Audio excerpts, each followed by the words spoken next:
pour les intérêts des étrangers. Comment ça? Vous expliquer.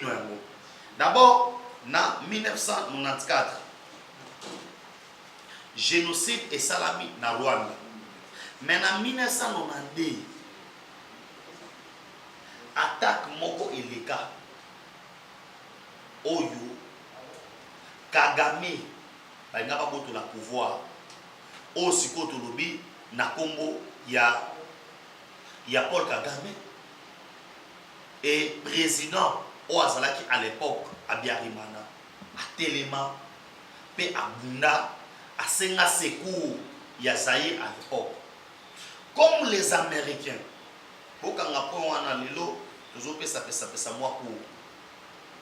comme les Américains, trouvaient qui intérêt dans Mobutu et pas à Mobutu le sous, on devait faire partir Mobutu pour qu'on a ça la nini, Koloka, Nengenini, na malolenge surtout otobengi na Congo ya Kagame azo contrôle ya nini nde Kagame ba yeko sala AFDEL,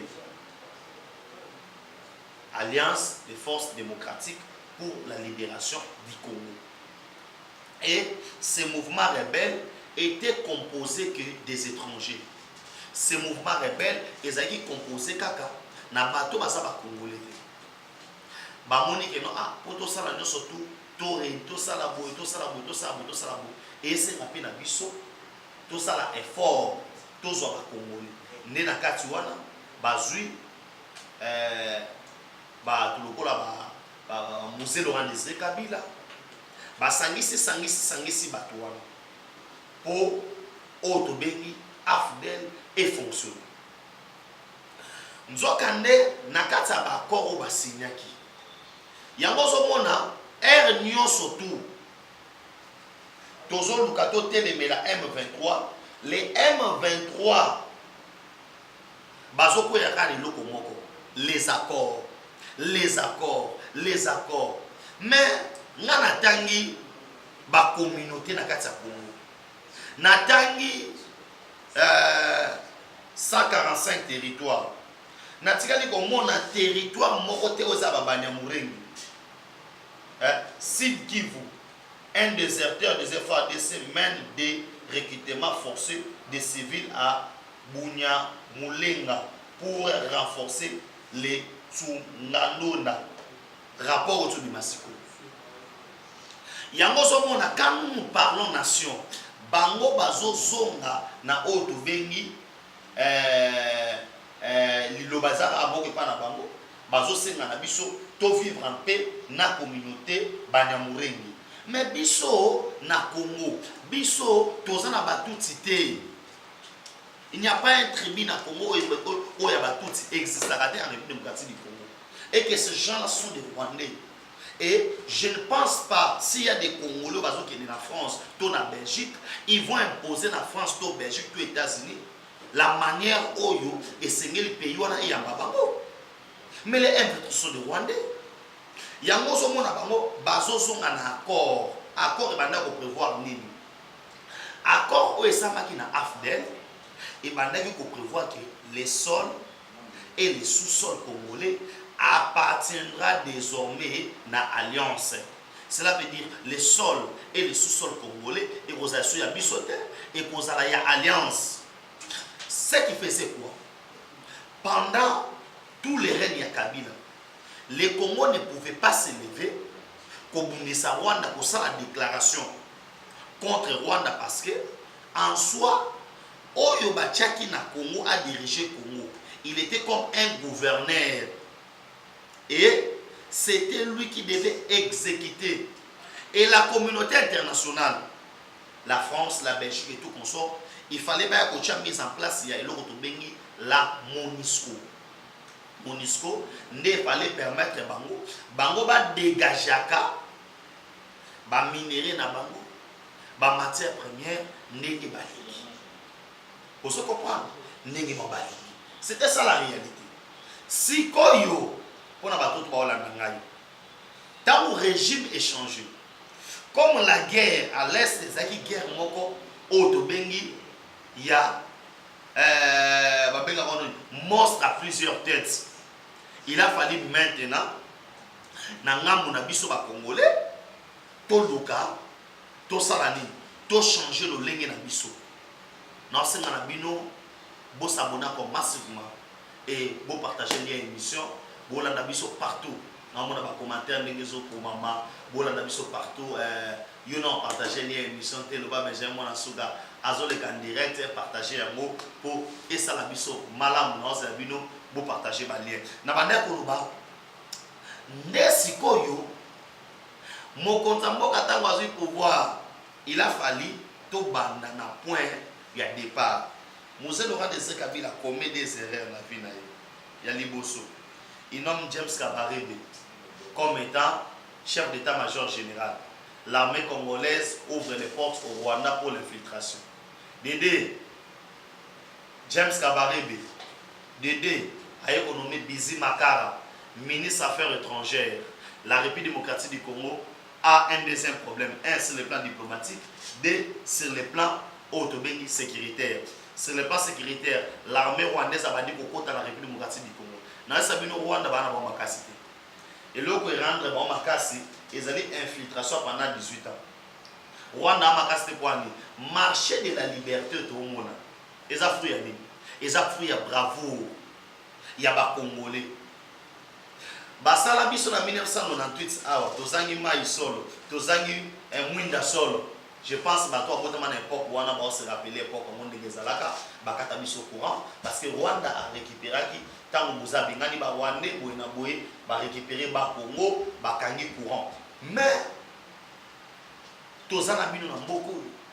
Et loko esala que peuple congolais ba Rwandais ba les animes, c'est le peuple congolais. Le peuple congolais a kanga ba Rwandais na maboko. A bloqué bango na maboko de tel point que totumba ba misusu et ça que muza tonga. Yango moni mu kwanto moni mo ma kaninda fachi béton. A lobby na point na conseil des ministres o ilika ki vendredi que azali ko encourager ba FRDC na biso. Ba sani ba continuer musandi ba ça. Pe azali ko encourager, azali d'accord na peuple congolais nyonso pour na makambo oyo bazo sala. Et lelo oyo les gens comprennent que non, la République démocratique du Congo exerce makambo ngezaki ya kalate. Je vous disais yango à chaque temps. Nous voulons combattre l'ennemi. L'ennemi est en train de déclarer les accords. Oh non, accord Boito Salaki. Accord Boito Salaki. Accord Boito Salaki. Accord Boito Salaki. Mais je vous demande. Bino Boba Congolais. Bino Bozaba Namboka. Pourquoi quand nous devons parler des histoires sérieuses à la République, vous nous brandissez les accords. Les accords que vous avez signés. Oh, ils ont ça avantage à ta côté dans le peuple congolais. Yango, vous allez comprendre que non, ebele à bateau. Oyo, pour na bango, c'est les accords. La minute Oyo, Batouana, Bazaya Kokoya. Pourquoi? Parce qu'il se référait toujours aux accords. Les accords au Bisso République démocratique du Congo, nous ne pouvons pas cautionner parce que l'accord Wana, ils ont engagé Bisso dans le côté. Dans le moment où Bisso est autour d'une table, Tolobino, Tolobi la nation, Tolobi la Mboka na Bisso, comment Esengeli, Makambo qui est de Liboso, et un abatou Moussou, Oyo Bango, qui ne rêve que les élections. Mes frères, token des élections, Oyo, ba Rwandais va voter, ba Ougandais va voter, ba Burundais va voter, ba Tanzanie va voter. Non! Toi qui est élection à bon côté, tu sois non bandi konangai. Avant la côte na profondeur ma est. Comment tu go lo balelo makamona biso to beta masolo parce que qui doit voter? Question. Qui doit voter? Et ça c'est un Congolais. Oyo a prouvé la mikanda. Na Angola tu as un billet. Na Brazzaville tu as un livre. Mais ce que na Congo tu as un au cas d'électeur. Non. Cas d'électeur ben ils sont géniques. Na sisi ko voter na kamati no na boaki yango. Mais n'a pas voter ndenge tant qu'il y a to éviter toza combien to éviter combien il y a batu oyo bazana biso combien ya étrangers bazana mboka na biso ngana mona awa na okende na matonge na moni Nigeria zo ganga naza muluba kaso muluza muluba ya wapi on naza muluba ya Oshwe na matonge vous voyez ça veut dire les étrangers voter ils vont voter qui yango bande komona na kati ya Assemblée nationale place oyo Kabila a été voté massivement dans l'Est. Or c'était des Rwandais qui ont fait carte d'électeur. Les cartes d'électeurs na biso en exactement na Rwanda. Tala niveau. Ba carte d'électeur bazo imprimer na Rwanda. Ça veut dire un Rwanda dans la facilité. Il y a quoi pour voter. Et Bosco toko qui des élections bon. Toko qui des élections bon. Surtout les qui na élection. Oh, il nous faut le recensement. Identification de la population. Nous avons une élection, on a fait voter. Non, ce n'est pas comme ça, mes frères.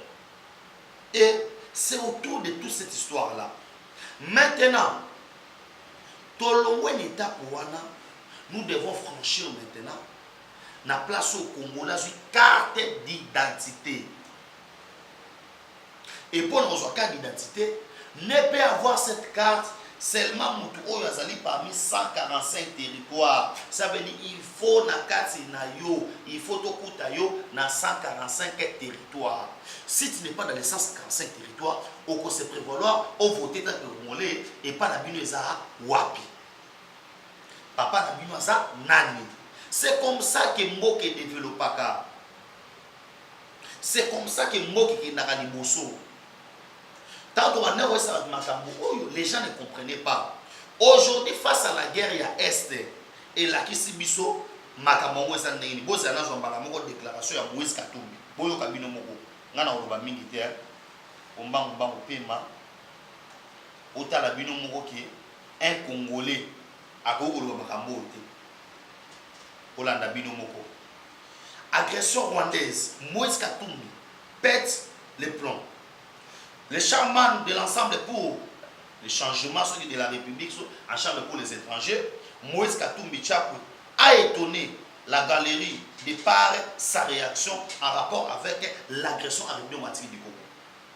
Une réaction tardive, mais controversée dans la mesure où l'ancien gouverneur du Katanga, devenu opposant à Kabila, par trahison, puis à Tshisekedi, dans le cadre de la coalition Lamouka, avant de retourner avec Tshisekedi.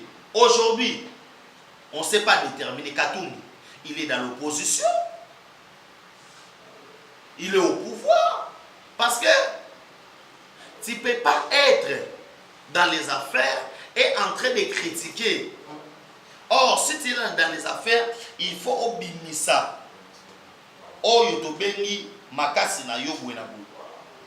En absence, voici le message de celui qu'on appelle Charman. J'appelle maintenant à un dialogue franc. Mes frères et sœurs, vous allez écrire avec moi à la maison dialogue.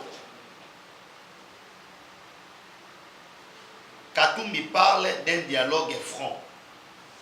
M23, comment M23 aussi parle. M23 parle au dialogue. Et M23. Dialogue. Martin Fayoulou a le dialogue. Et baso dialogue franc. Nous allons dialoguer avec qui? Pour expliquer maintenant. Tant qu'à tout mieux, c'est un dialogue franc. Un dialogue, j'appelle au maintien des dialogues francs, sincères et dépassionnés entre les pays de la sous-région.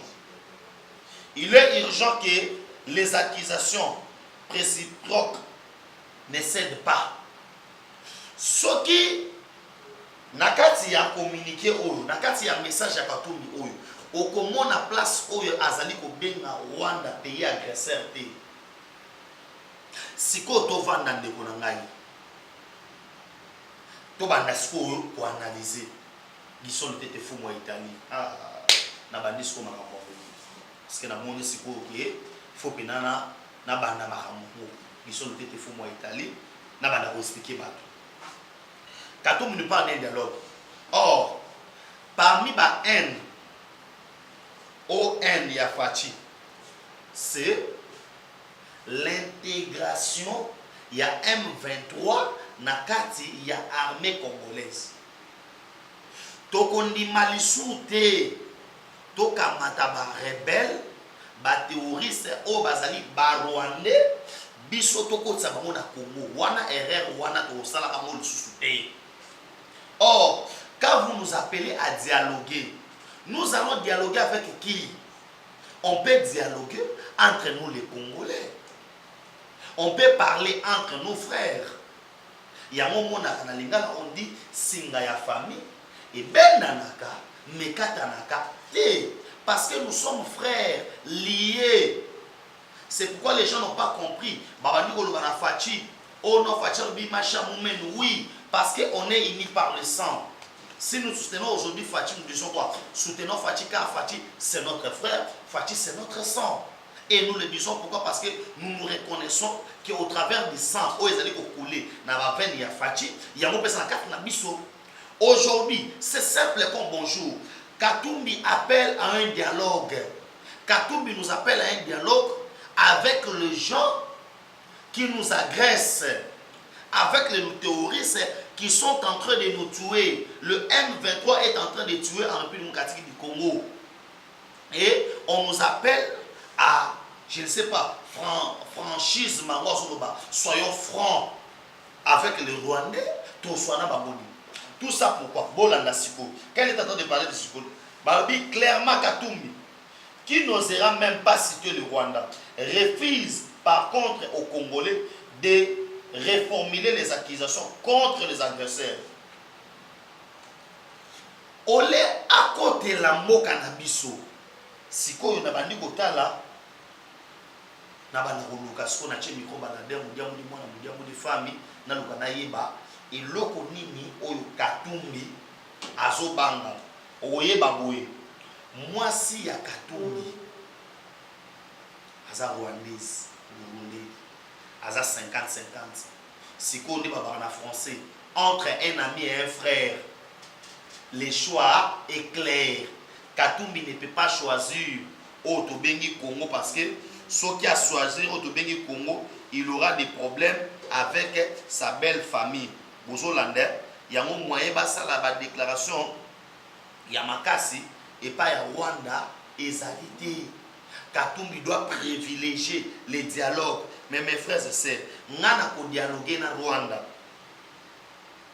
Ngai na ko dialoguer na Rwanda pour nini parce que ngana za Rwandais. Ngana ko dialoguer na Rwanda pour na gagner nini. Et pour ngana gagner nini. Pourquoi? Parce que nous savons que ces gens oyo bazui lelo mboka na biso en otage, ils ne font que kozwa oya biso okende nango. Or biso no surtout toyebi ke na bato yo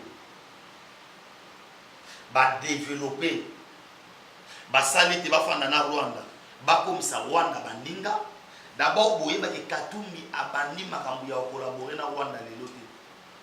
Na guerre déjà ya 1997 o esala ke muzakota awa bazaka de actionnaire à guerre. Yena ndekunaye Katebe Katoto. Aujourd'hui, c'est ce genre de gens. Ndeuzo sangai lelo, ngai Benjamin Monasuka, nafanda naba, toso la Congo, et banaboni. C'est pourquoi je demande à mes frères et sœurs de soutenir loi Oyo sur la congolité. Pourquoi je dis que de soutenir loi Oyo? Parce que ça nous montre clairement que Soto tiki mboka Oyo et pas ba droit ba Katumbi. Quand il parle que to solo na ba Rwandais. Ba Rwandais Oyo bango bazo agresser biso. Ba Rwandais Oyo bango bazo liguer mabe contre biso. Biso siko ba congolais comme état toza maélite to fandi na biso pour dialoguer avec le Rwanda, mais c'est simple ce que Katumbi nous demande. Le dialogue, on va dialoguer pourquoi? Il y a eu combien de dialogues? Il y a eu combien des accords que Kabila a signé avec ces gens pour aboutir à pillage à la ressource naturelle na biso? Allez-y comprendre que non, tous ces gens-là, oh, les lobbies n'ont pas sa confiance. Oh, bateau bino bolo ba que non, baza ba congolais, toti kabango, to sala boy. Ces gens-là, bakoïda bisoté. Et aujourd'hui, on nous parle que tout négocier na ba rebelle, na yébité, na ko négocier na rebelle pour na nini, pour na gagner nini, et pour na souka nango, to aboutir na nini. Bandeko nanga bola nanga partout dans le monde, na web sabino qui l'air est grave.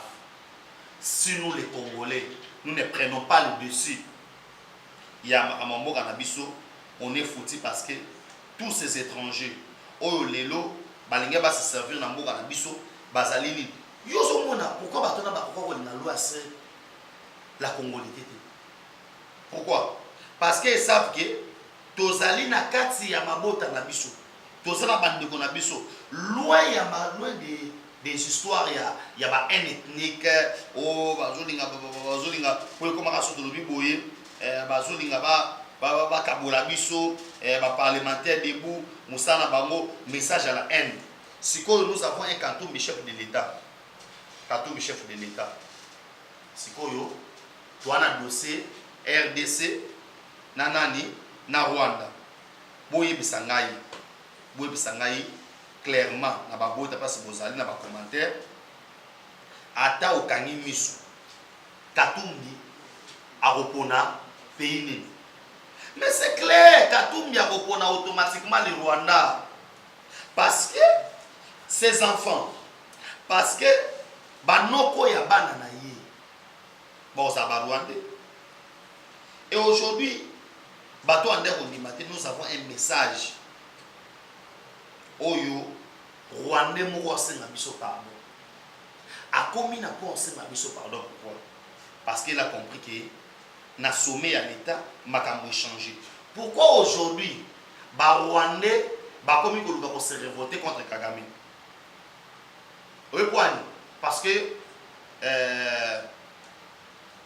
ba yebi ke n'état potozali soki kaka Oto bengi Kagame ameko sala faut pas crise écoute pas na bango ya kosakanate ya osakanate bandeko nanga. Et cette crise eza fruit ya nini?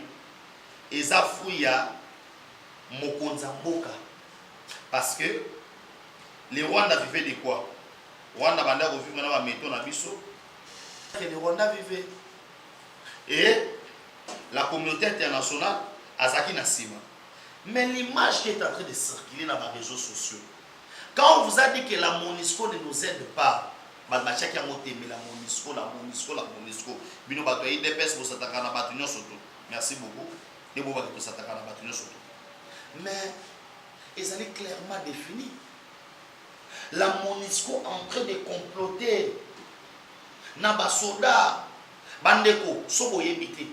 MONUSCO a plus de 50 drones de surveillance oyo et circulaka et tamolaka na munelo mboka na biso. Ba monaka ba tuana te comment ba koma na niveau ya komona bato bazo agresser biso te. C'est parce que la MONUSCO travaille avec les M23. Le Congo a été frappé na embargo. Ces rebelles-là, avec les armes automatiques, au moins, ba Congolo ba ibakite, Moussa na ba finga, Fachazo qui doit comploter na Kagame, mais aujourd'hui, Kagame azali na Otobengi plan na ye.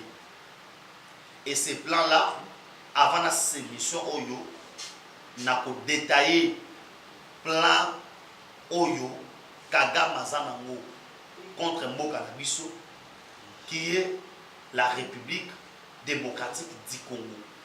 Na obeta plan. Maintenant ça mambo Katumbi.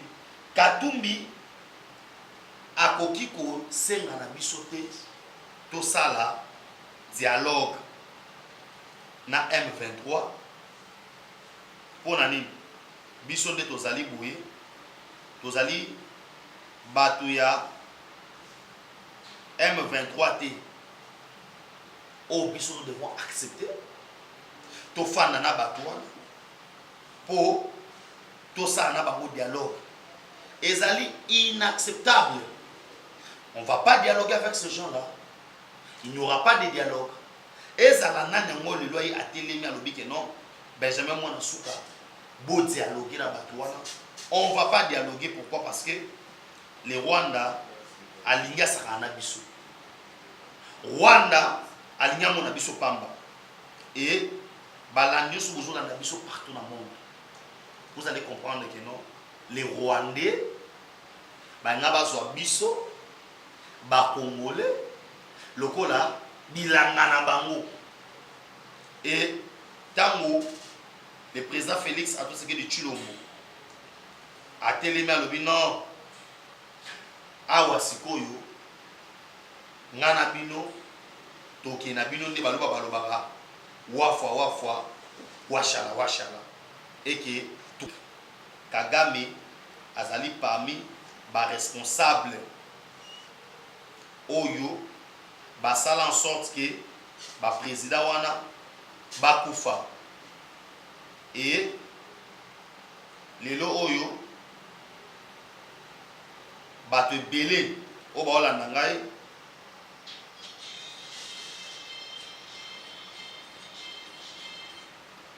bato ebele baolanda ngai vous allez comprendre que makambo oyo na oloba nayebi le pourquoi nazoloba ngo Makambo na oloba to so oloba aloba ngo kwani na pourquoi na oloba ngo parce que Kagame c'est quelqu'un oyo qui a l'idée mingi pour République démocratique du Congo notre pays tous à l'emprise na ye tout tika la bateau yo ya koko sa biso mabe na tongo akosa biso mabe na pokwa et biso tout tika la pays oyo tozo milela.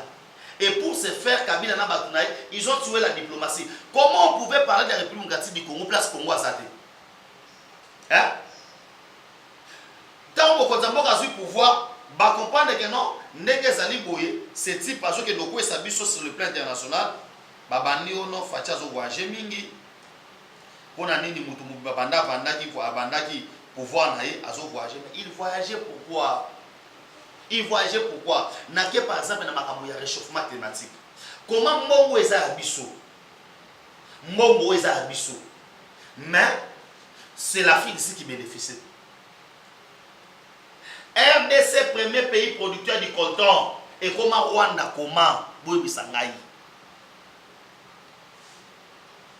Hein? Boui Bisangaï. Kabila signe un accord. Wanana Nyango témoin Remo Chibanda. Basigna na Nairobi. Na accord bango basigna. On prévoit quoi? On prévoit que Mboka Nabiso. Or Nabiso. Mais c'est scandaleux. Il y a au monde on publie un rapport que l'or qui nous appartenait, il y a mon Ouganda. Et les gens sont là à critiquer Mokonza Mboka. Maintenant, Matambo sont en Loba Oyo. Pourquoi la régime moteur pour les catholiques? Dites-moi. Boui Sangai, na régime moteur pour les Kabila voit ça le discours a traité Kagame qui il y a des moutazos qui va M23. M23 sont recrutés. M23 sont côté Sambo. Wap na Otobengi qui est Rwanda. C'est comme ça que les Rwandais a joué qui est Otobengi monté. Hein? Les Rwandais sont qui monté sur le plan diplomatique, sur le plan économique. Parce que le Rwanda a envoyé des négociateurs, ils discutaient partout. Et que le thé, la politique, il y a Otobengi Kagame, on appelle ça la victimisation. Il se fait toujours victime. Kagame a dit que non, il a attaqué, il a mais à l'entretemps, c'est lui qui tuait au Congo.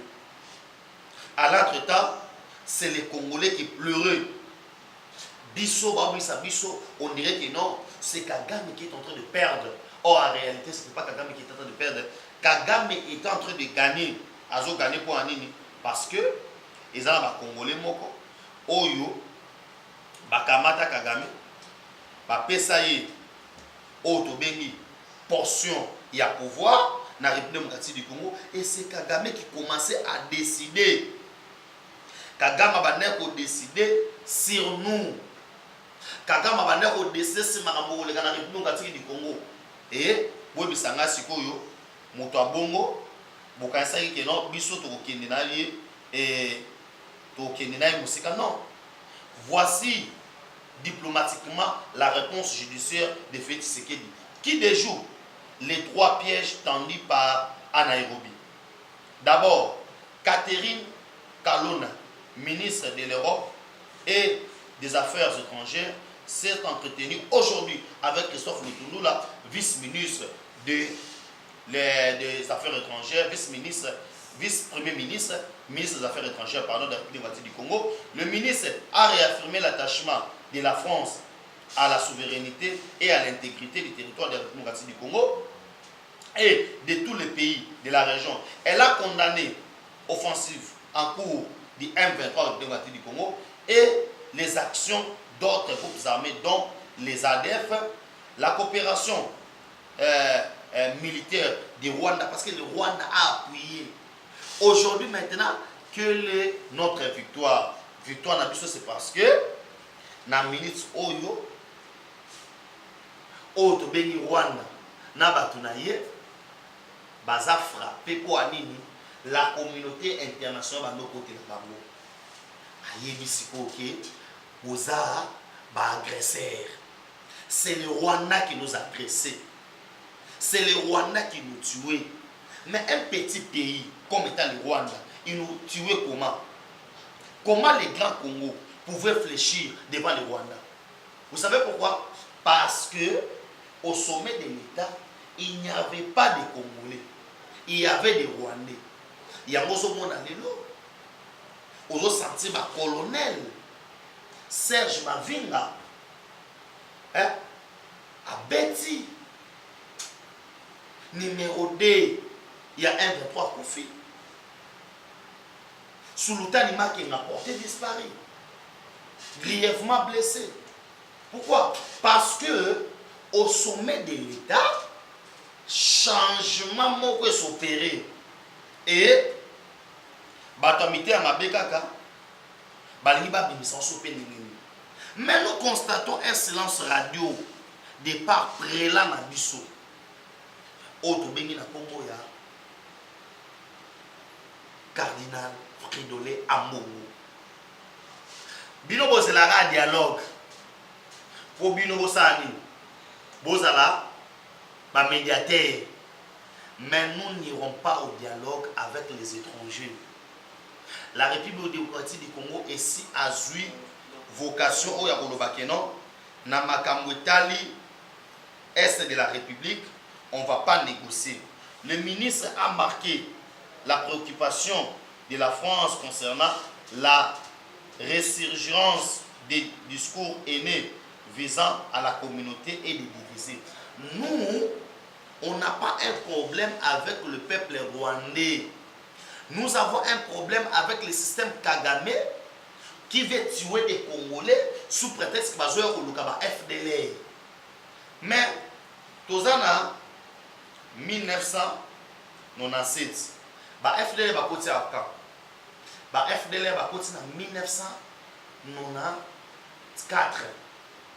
Tant où génocide et indi na Rwanda, la communauté internationale a saigné na Zaïre à l'époque, to fungola ba frontière to yanga bato wana nyonso tu ah lisumu na biso eza pasi kandi baba bolambo zoba ah nzambe so tofungola frontière te mambo to eza te tofungoli frontière ya wakama siku eza nini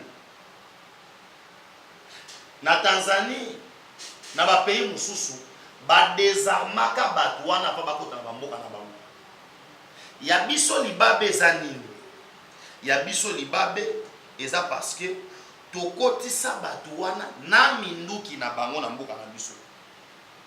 Je dis bien tokotisa bato wana na minduki. Mais Kagame aye na 1996 1997 Kagame a contrôlé Congo. Chef d'état-major général nani James Kabarebe okangaki ba FDLR te comment. Pourquoi bokanga ba FDLR te? Prétexte oyo à chaque moment il y a ko violaka territoire na biso sous prétexte il y a ba M23 et si to yebi yango to si to comprendre yango et que to kotika te eleka ndo monaki mokonza mboka il a félicité nos vaillants FARDC. Il a félicité basoda na biso na peuple congolais. Pour nous alobele au mota mususu placer moi en lilita à comprendre mon sauter. C'est la guerre sera longue et populaire. Aujourd'hui les M23 baza na Bunagana na Tisiko parce que ba kombeza makasi na niveau ya Oseke entre les M23 na Otobengi rebelle. Pourquoi? Le M23 veut contrôler Bunagana. Pourquoi? Quand il contrôle Bunagana na totalité, Bunagana azali na deux barrages.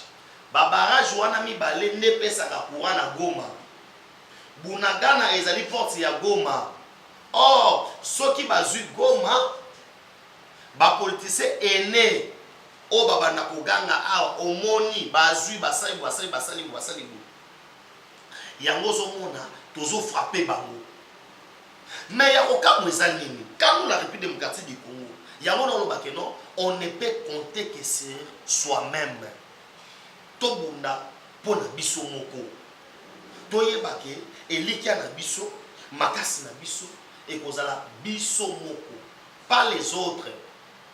À s'appuyer avec les autres, la République démocratique du Congo ne va rien gagner avec le Rwanda, ne va rien gagner avec l'Ouganda, ne va rien gagner avec le Burundi. Parce que bango wana butu bazo sala auto bengi ba réunion, bazo sala auto bengi ba likita na bango butu na auto bengi ba rebelle nyonso ko sa nini ba bundisa biso. Très chers internautes, on a enseigné na bino bo s'abonner au téléphone on a web sabino oza besoin somba lupango na yo lupango 20 sur 20 na $2000 payable à la tranche benga numéro wana plus de 143 9 70 40 89 57 au benga ozo beja mona suka ozo ba renseignement no sur ba terrain wana plus de 143 9 70 40 89 57 au Beninga il pose un renseignement sur le terrain aujourd'hui comme terrain mesure 20 sur 20 à $2000 vous avez besoin de un terrain pour na bilanga ngo sa betani no ya bilanga vous avez na bilanga na yo vous avez besoin de tracteur tout ça bablo wana surtout les numéros de contact c'est le plus de 143 9 70 40 89 57 sokolo so songité tokutani na mokolo lobi na instant Benjamin mwana suka et pour